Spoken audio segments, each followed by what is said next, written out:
Hello friends, welcome to ইতিহাস chamber. আশা করছি প্রত্যেকে ভালো আছো। আজকের আমাদের আলোচনার বিষয় হচ্ছে সুলতানি সাম্রাজ্যের প্রতিষ্ঠাতা কুতুবউদ্দিন আইবক। মূল আলোচনায় প্রবেশের আগে রিকোয়েস্ট করব, যারা চ্যানেলে প্রথমবার তারা অবশ্যই চ্যানেলটি সাবস্ক্রাইব করে আমাদের সঙ্গে থাকবে এবং ভিডিওটি ভালো লাগলে লাইক এবং শেয়ার কিন্তু অবশ্যই করবে। তো শুরু করছি। কুতুবউদ্দিন আইবক এ সম্পর্কে সবার শুরুতেই যেটা বলতে হয়, ভারতের তুর্কি সাম্রাজ্যের প্রতিষ্ঠাতা ছিলেন কুতুবউদ্দিন আইবক। তার জন্ম হয়েছিল তুর্কিস্তানের আইবক উপজাতীয় পরিবারে। কুতুবউদ্দিন আইবক বাল্যকালেই দাসে পরিণত হয়েছিল এবং দাস ব্যবসায়ীদের সঙ্গে পারস্যের নিশাপুরে এলে সেখানকার ধর্মপ্রাণ কাজী ফখরউদ্দিন আজিজ কুকি তাকে ক্রয় করেন এবং তার প্রতিভার পরিচয় পেয়ে তাকে সাহিত্য, ধনুর্বিদ্যা ও সামরিক শিক্ষা প্রদান করে শিক্ষিত করে তোলেন। কাজীর মৃত্যুর পর কুতুবউদ্দিন পুনরায় দাস হিসেবে বিকৃত হন এবং শেষ পর্যন্ত মোহাম্মদ ঘোরি তাকে ক্রয় করেন। তার অধ্যবসায়, সাহসিকতা ও প্রভুভক্তিতে মুগ্ধ হয়ে মোহাম্মদ ঘোরি প্রথমে তাকে একজন সাধারণ সৈনিক হিসেবে নিয়োগ করলেও ক্রমে অশ্বশালার অধ্যক্ষ এবং সেনাপতি পদে উন্নীত করেন। উল্লেখ্য, মোহাম্মদ ঘুরির ভারত আক্রমণকালে অন্যতম সেনাপতি হিসেবে তার সঙ্গী ছিলেন কুতুবউদ্দিন আইবক এবং তরাইনের দ্বিতীয় যুদ্ধে আইবক কিন্তু যথেষ্ট কৃতিত্বের পরিচয় রেখেছিলেন। 1192 খ্রিস্টাব্দে মোহাম্মদ ঘুরি যখন ভারত ত্যাগ করেন তখন তার ভারতীয় বিজিত অঞ্চলের ভার দিয়ে যান কুতুবউদ্দিন আইবকের ওপর।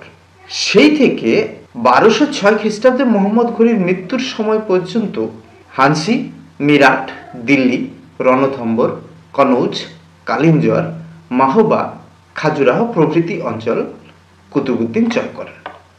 বলা যেতে পারে মোহাম্মদ ঘুরির মৃত্যুর পূর্বেই তিনি দিল্লি থেকে কালিঞ্জর এবং গুজরাট ও লাহোর থেকে লক্ষণাবতী পর্যন্ত একটি বিস্তীর্ণ ভূখণ্ডে তুর্কি আধিপত্য প্রতিষ্ঠা করতে সক্ষম হন।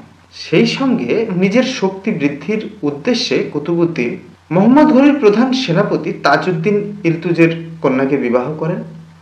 মুলতান ও উচ প্রদেশের শাসনকর্তা নাসিরউদ্দিন কুবাচার সঙ্গে নিজ ভগ্নীর বিবাহ দেন এবং নিজ কন্যার সঙ্গে দাস সেনাপতি ইলতুৎমিশের বিবাহ দেন। 1206 খ্রিস্টাব্দে মোহাম্মদ ঘুরির মৃত্যুর পর কুতুবউদ্দিন একজন স্বাধীন ও সার্বভৌম নরপতি হিসেবে ঘুরির অধিকৃত ভারতীয় রাজ্যের শাসনভার গ্রহণ করেন। সম্ভবত ঘুরিরও সেই রকমই ইচ্ছে ছিল এবং এই কারণেই 1206 খ্রিস্টাব্দে কুতুবউদ্দিনকে তিনি মালিক উপাধিতে ভূষিত করেছেন।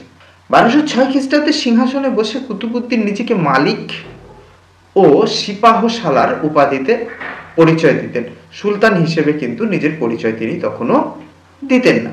তবে শাসন কার্য গ্রহণ করার সঙ্গে সঙ্গে বেশ কিছু সমস্যা কিন্তু কুতুবউদ্দিনের সামনে এসে উপস্থিত হয়েছিল। প্রথমত, দিল্লির সিংহাসনে বসলেও সিংহাসনের ওপর কুতুবউদ্দিনের কোনো বৈধ অধিকার ছিল না, কারণ মোহাম্মদ ঘুরি বা তার কোনো উত্তরাধিকারী কুতুবউদ্দিনকে ভারতীয় রাজ্যের উত্তরাধিকারী বলে ঘোষণা করেননি। এছাড়া তখনও কুতুবউদ্দিনের দাসত্ব মুক্তি ঘটেনি। ইসলামীয় আইন অনুযায়ী কোনো দাস সিংহাসনে বসার অধিকারী ছিলেন।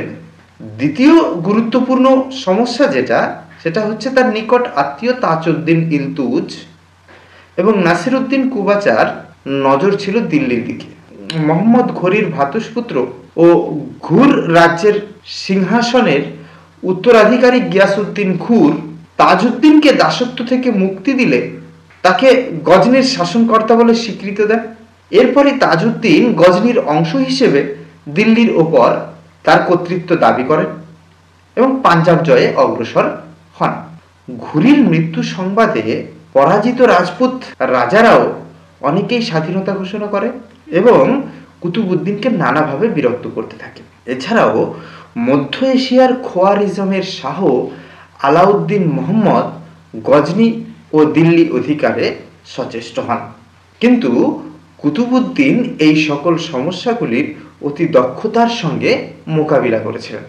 1208 খ্রিস্টাব্দে মোহাম্মদ ঘুরির উত্তরাধিকারী গিয়াসউদ্দিন ঘুর কুতুবউদ্দিনকে দাসত্ব থেকে মুক্তি দিয়ে সুলতান উপাধিতে ভূষিত করেন। এর ফলে তিনি সার্বভৌমত্ব অর্জন করেন। গজনির অধিপতি হিসেবে তাজউদ্দিন কুতুবউদ্দিনের বশ্যতা দাবি করেন এবং পাঞ্জাব জয়ে অগ্রসর হলে কুতুবউদ্দিন কিন্তু সুদৃঢ়ভাবে তাকে প্রতিহত করেন। বাংলা বিহার বিজেতা বখতিয়ার খলজিকে হত্যা করে আলিমর্দান খলজি সেখানে কর্তৃত্ব প্রতিষ্ঠা করেন। খলজি আমির ওমরাহরা তার প্রতি ক্ষুব্ধ হয়ে তাকে পদচ্যুত করলে কুতুবউদ্দিন তার সাহায্যে অগ্রসর হন এবং তাকে বাংলার শাসন ক্ষমতায় পুনঃপ্রতিষ্ঠিত করেন। লক্ষণীয় যে কুতুবউদ্দিন আইবক 1206 থেকে 1210 খ্রিস্টাব্দ পর্যন্ত শাসন কার্য চালিয়েছিলেন। 1210 খ্রিস্টাব্দে চৌগান অর্থাৎ ঘোড়ার পিঠে চড়ে যে পোলো খেলা হয়, সেই পোলো খেলার সময় ঘোড়ার পিঠ থেকে পড়ে গিয়ে কুতুবউদ্দিন আইবকের মৃত্যু হয়।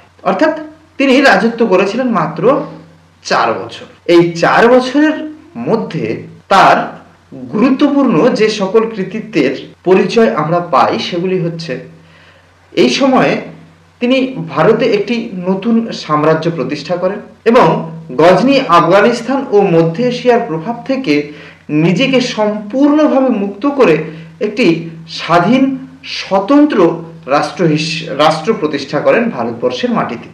গজনির সঙ্গে সম্পর্ক ছিন্ন করার ফলে মধ্য এশিয়ার রাজনীতির উত্থান পতনের ধাক্কা অতঃপর ভারতকে আর খুব বেশি প্রভাবিত করেনি।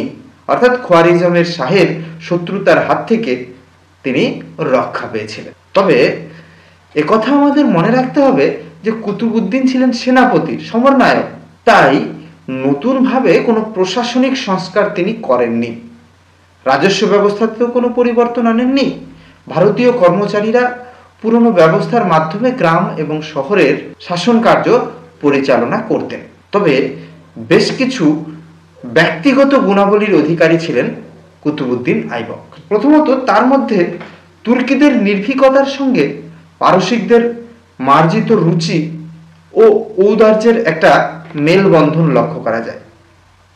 সাহসিকতা, শৌর্যবীর্য, উদারতা, ন্যায়পরায়ণতা, দানশীলতা, শিল্প সংস্কৃতির প্রতি অনুরাগ এবং গুণগ্রাহিতার এক অপূর্ব সমন্বয় ঘটেছিল কুতুবউদ্দিন আইবকের মধ্যে। বিদ্যা ও বিদ্বানের অনুরাগী ছিলেন, তাদের প্রতি মুক্ত হস্তে তিনি দান করতেন। এমনকি দানশীলতার জন্য তিনি লক্ষদাতা বা লাখ বক্স খ্যাতিও অর্জন করেছিলেন। ঐতিহাসিক হাসান নিজামী, ফকর ই মুদাব্বির প্রমুখ জ্ঞানীগুণী ব্যক্তি তার পৃষ্ঠপোষকতা লাভ করেছিলেন। শিল্পের ক্ষেত্রে তার গুরুত্বপূর্ণ কৃতিত্ব হচ্ছে দিল্লি ও আজমিরে 2টি মসজিদ নির্মাণ এবং কুতুব মিনারের নির্মাণ কার্য। দিল্লির মসজিদটি কোয়াত উল ইসলাম নামে খ্যাত এবং তিনি যে কুতুব মিনার নির্মাণ করেছিলেন সেটি নির্মাণ করেছেন বিখ্যাত সুফি সাধক কুতুবউদ্দিন বখতিয়ার কাকির নাম অনুসারে। অর্থাৎ শিক্ষা, সংস্কৃতি ইত্যাদি ক্ষেত্রে কুতুবউদ্দিনের বেশ গুরুত্বপূর্ণ অবদান কিন্তু ভারত ইতিহাসে রয়েছে। ঠিক আছে, এই পর্যন্তই রাখবো। সঙ্গে থাকার জন্য সকলকে ধন্যবাদ।